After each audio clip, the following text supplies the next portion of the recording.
ওই পাশের সংসদ সদস্যরা 7 মিনিট 8 মিনিট পায়, এই পাশে আমরা 4 মিনিট পাই। এটাও একটা বৈষম্য। সম্মানিত, আমি আজকে শুনতে পাচ্ছি পার্লামেন্টে যে সবার আগে বাংলাদেশ, বাংলাদেশের মানুষ। তখন আমি এখানে বসে বসে চিন্তা করছি আমি আসলে কোন বাংলাদেশে বসবাস করছি। আলোচনায় অংশগ্রহণ করবেন মিসেস সাজেদা সামাদ, আসন নম্বর 342। আপনার সময় 5 মিনিট। ধন্যবাদ আপনাকে।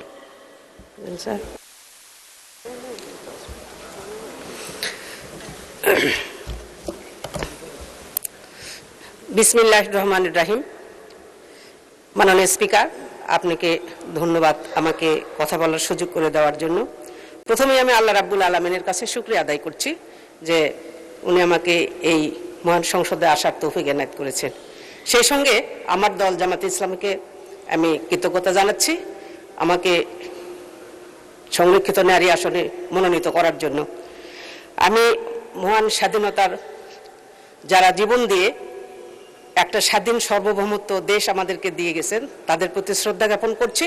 সেই সঙ্গে 24-এর আন্দোলনে যারা শহীদ হয়েছেন, যাদের রক্তের উপর দাঁড়িয়ে, যাদের আত্মত্যাগের উপর দাঁড়িয়ে আজকে আমাদের এই ত্রয়োদশ জাতীয় সংসদ এবং এই সংসদে আমাদের পদচারণা, তাদেরকে গভীর শ্রদ্ধার সঙ্গে স্মরণ করে আমি আজকের বাজেটের উপর কথা বলতে চাচ্ছি। মাননীয় স্পিকার, 2026-27 অর্থ বছরের মোট 9,38,000 কোটি টাকা বাজেটের যে প্রক্ষালন করা হয়েছে, এটা জিডিপির 13.7%। বিগত যে কোনো সময়ের সময় এটা তুলনায় টাকার দিক থেকে, টাকার পরিমাণের দিক থেকে অনেক বেশি।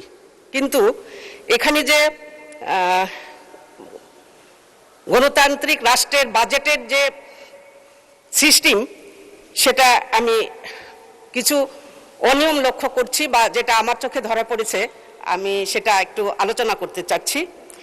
মাননীয় স্পিকার, গণতান্ত্রিক রাষ্ট্রের মৌলিক দায়িত্ব হলো বাজেট জনগণের সাথে যোগাযোগ করে দিবে এবং এই বাজেট জনগণের যোগাযোগের মাধ্যমে জনগণকে জানিয়ে দিবে যে অতীতে কি ছিল, বর্তমানে কি আছে এবং ভবিষ্যতে তাদের জন্য আমরা এই বাজেটের মাধ্যমে কি করতে চাচ্ছি।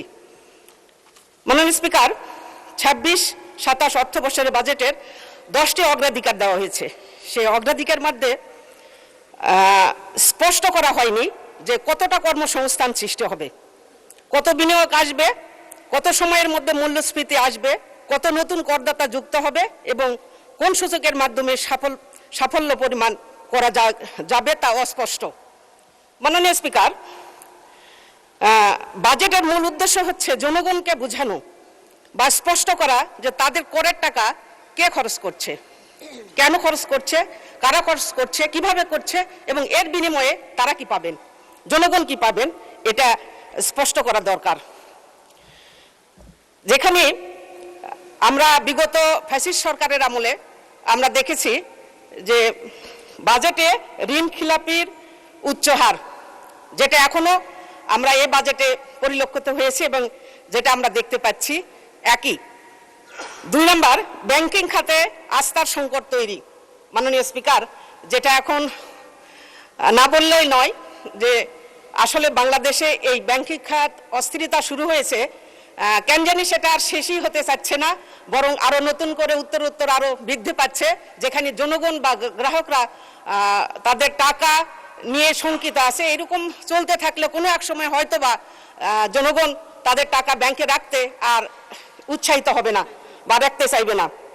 দুর্নীতি নিয়ন্ত্রণের দুর্বলতা।